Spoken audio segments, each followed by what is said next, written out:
Roll on to the next spot on the board, 4:25 p.m. Eastern. Cincinnati Bengals 3-3, 1-2 on the road at San Francisco 49ers, 5-2, 3-0 home Levi Stadium in Santa Clara, California.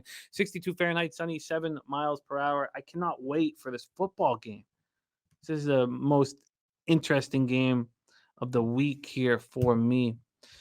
The Niners open up at -6. They're now -5.5. 5.5 is a little juiced now, -111, because this 5.5 was even money at 2:00 today. And the total here is over here. The total here is sitting at 45. This opened up at 46. It's dropped a point to 45. And I did not expect the 49ers to bounce back against the Vikings. I was so confident in that Viking spot. And honestly, I don't think the 49ers should be this big of a favorite here, knowing that Debo's not going to be there. And Bengals coming off their bye week. Last seen a 17-13 home win. Did I do the cash? I want to know the cash. 88% of the tickets and 63% of the cash on the under. So the over is 12 and 37. It's interesting. And for the spread, 51% of the tickets and 62% of cash on the 49ers. Skydragon like in the over. Ron Crawford like in the over. And Birdie on the other side. Bengals plus 5.5 in the under. So Bengals coming off their bye week. They were last seen a 17-13 home win over the Seahawks. So Burrow strained the calf muscle on July 27th. Missed training camp. They aggravated it in week 2. But last week he looked, normal. But there's a lot of problems here. The offensive line has been bad. They're not getting production from either the pass or the run games. They're, close to the worst in the league in all these different offensive categories. Total yards per game, rush yards per game, passing yards per game. They are horrible on third down. 33% they're converting. So that's what they did against Seattle. They went 3 for 11, which is worse than that, 27.3%. T. Higgins is dealing with a rib injury or something. He looks terrible. He's got to step up. And Joe Mixon's done. I mean, look what he did against the Seahawks. He ran 12 times for 38 yards. His longest gain was 5 yards. He's averaging 3.8 yards per carry this season. And then Irv Smith Jr. was supposed to replace Hayden Hurst, and he was being slowed by injuries, but he's doing squat-ass nothing. And Orlando Brown hopefully will be back. He hurt his groin in the fourth quarter against the Seahawks. In saying all that negativity, I still think that the Bengals can keep this game close. And I want to move on the Bengals. 49ers are on a short week, coming off that 22-17 loss at Minnesota. 2-game losing streak for just the second time in 2 years. So no Debo and no Trent Williams against that weak Vikings defense. And Brock Purdy, 21 to 30, 272 yards, a touchdown, 2 interceptions. And Debo is such a difference maker. It was the first time all year the Niners didn't score on their opening drive. CMC played despite the oblique injury. He ran 15 times for 45 yards and a touchdown, caught 3 passes for 51 yards. He's the only player in the league that's scored a touchdown in every game this year. Streak of 16 straight games. One short of Lenny Moore's all-time record in 1963-64. It's wild.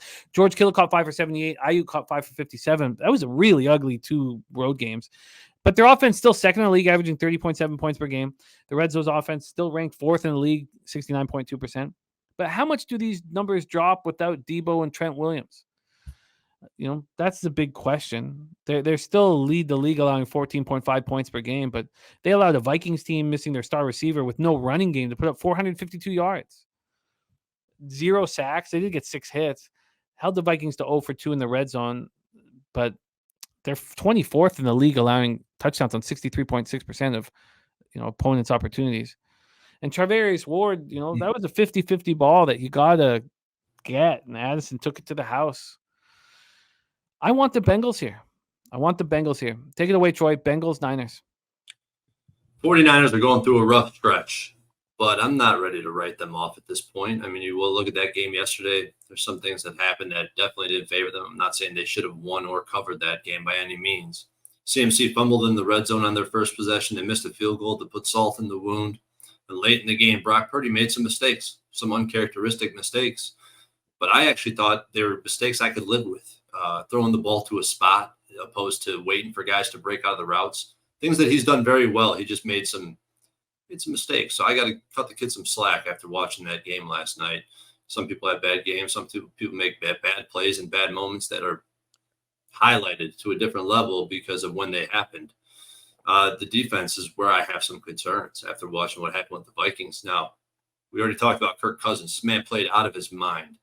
There was one play, the pressure was in his face in the blink of an eye on a blitz on a third down. This man got to his last read, his last progression.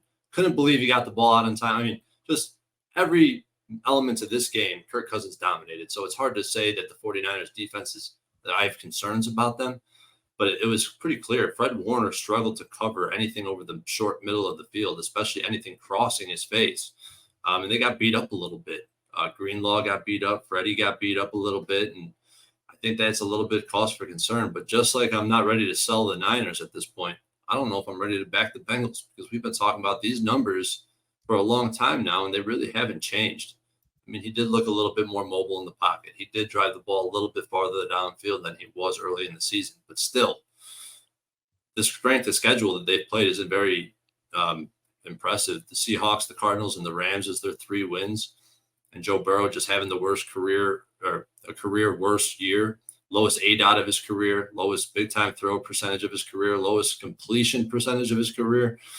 And PFF continues to grade him below average.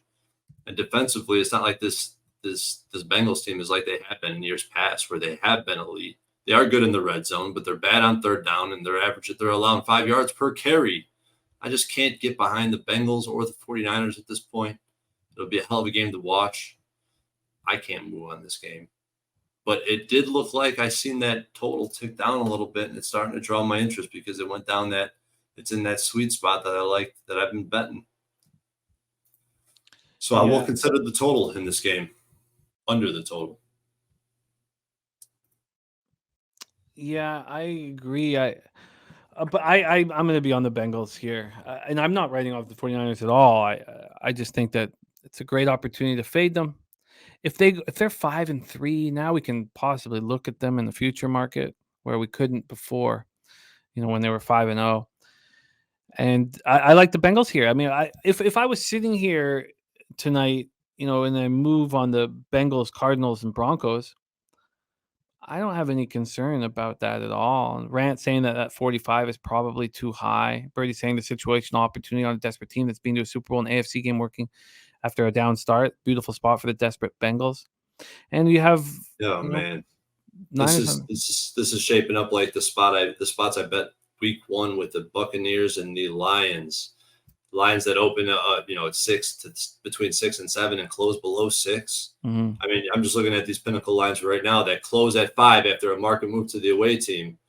They're saying the Bengals are in a 3-1 ATS and a 3-1 money line spot. The 5.5 is strong. Getting below that 6 is a strong move on Pinnacle. And on FanDuel. If I open this up to the FanDuel as well, we have a bigger sample of the same shit. Road team wins outright in this spot. I like it.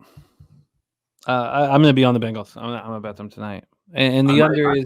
I might be with you, and I think I will be playing a little money line round robin this week, and I will have the Bengals in it. And I kind of like the under as well. I mean, look at the way the Bengals are winning games, and yeah. But I don't know about that at this point. I know that the Bengals, I'm going to move on tonight. Let's move on.